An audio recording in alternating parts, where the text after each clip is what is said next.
Hello, you are watching Shalom World News. I'm Rory McLennan coming to you from Glasgow, Scotland. Here are the latest headlines from around the world. During his homily on Sunday to commemorate the World Day of the Poor, Pope Francis has stressed the prophetic role of the Church in sowing the seeds of hope among the poor and the marginalized. His Holiness said that the poor are the most wounded and oppressed in history, and they await a liberation that never seems to arrive. However, the Pope said that Jesus opens hearts to hope and frees everyone from fear and anxiety, adding that tomorrow's hope flowers from today's pain and suffering. The Holy Father said that Christian hope is not a naive optimism. Instead, he said it is building day by day the kingdom of love, justice and fraternity. Pontifical aid organisation Aid to the Church in Need, or ACN, has raised concerns over the surging violence against priests and religious worldwide. ACN reports that at least 17 missionaries have been killed and 20 kidnapped so far this year. That means that attacks on priests and religious are continuing to increase. ACN is particularly concerned about the situation in Nigeria, where there have been 2 murders and 7 kidnappings of clergymen this year. In addition, there has been a lot of violence in Mexico too, with at least 3 priests and 1 catechist killed in separate incidents. Venezuela, Peru, Haiti, the Philippines, Burkina Faso, South Sudan, Cameroon and Mali are among the countries where such kidnappings and killings occur on a regular basis. ACN will hold a Red Week from November the 17th to the 24th to raise awareness of Christian persecution and the need for religious freedom. During this week, cathedrals, churches, monuments and other buildings worldwide will be illuminated in red light. 2 veteran journalists have been awarded papal knighthoods by Pope Francis. On Saturday, the Holy Father bestowed the Grand Cross of the Order of Pope Pius IX on Mexican journalist Valentina Alatraqui and US-based senior correspondent Phil Pulela. The journalists have been named as deans of the Vatican Press Corps. The Pope also reminded everyone that the Catholic Church is neither a political organisation nor a multinational company. His Holiness also thanked journalists for bringing out negative information about the Church, including the sexual abuse scandal. He also urged journalists to get out from behind their desks and walk through the cities, meeting people and understanding the situations in which they live. While Alatraqui is a veteran television reporter, Pulela is the bureau chief of Reuters in Rome.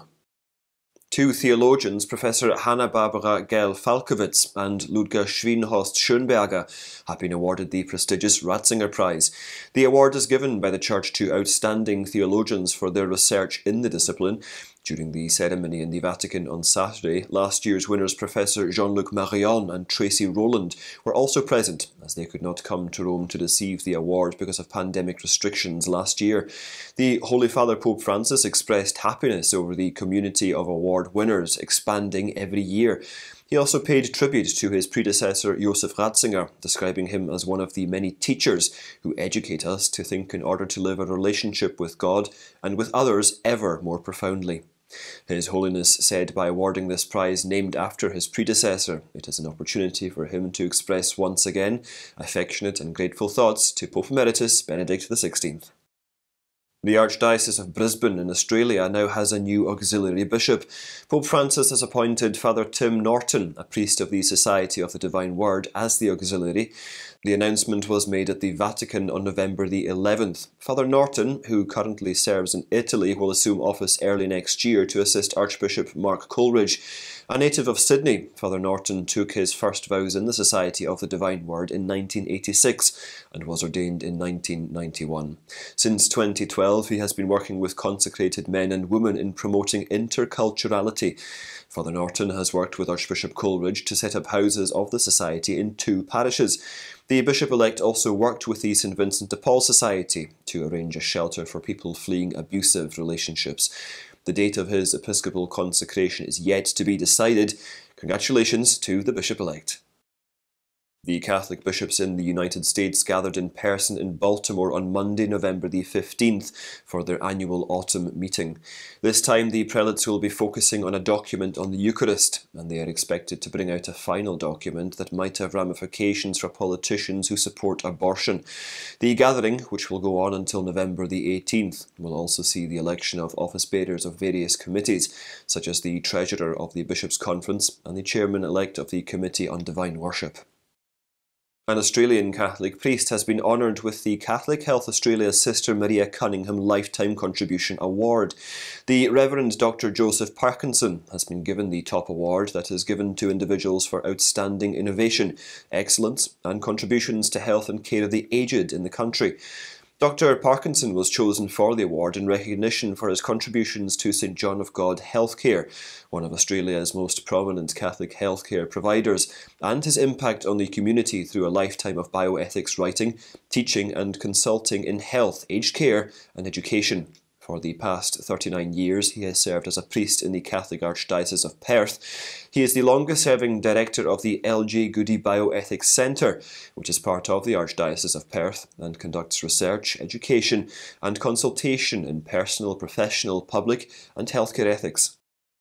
Close to 100 marches took place worldwide on Monday in solidarity with the Cuban citizens' struggle for democracy and civil liberties. Marches were held in several countries demanding an end to persecution of pro-democracy supporters in Cuba and seeking the release of all political prisoners. The March for Change also took place in various Cuban cities, and they were attended by thousands of people. The marches were reminiscent of large marches held on July the 11th of this year in Cuban cities and towns. On that day, Cubans took to the streets to protest against the shortage of food and medicine, as well as the government's lack of response to the COVID-19 pandemic. During the July protests, state authorities brutally cracked down on unarmed civilians and made hundreds of arrests. The Church in the Philippines has formed a group of men from various dioceses to spread devotion to St. Joseph across the nation. The Men of St. Joseph Philippines aims to spread the devotion to the Protector of the Universal Church, and they will begin their apostolate on December the 8th. The lay group was formed in response to the Holy Father's apostolic letter Patris Corde, that encourages the faithful to consider St. Joseph's role in caring and loving our Saviour with the Father's heart.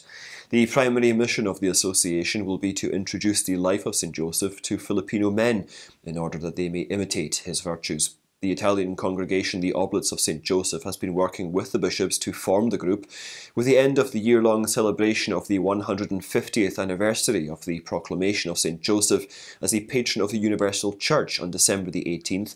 That is the solemnity of the Immaculate Conception of the Blessed Virgin Mary. The Catholic Church in the Philippines will consecrate families to St. Joseph. And those are your latest headlines. Do join us again tomorrow. In the meantime, you can visit swnews.org for more updates. Shalom.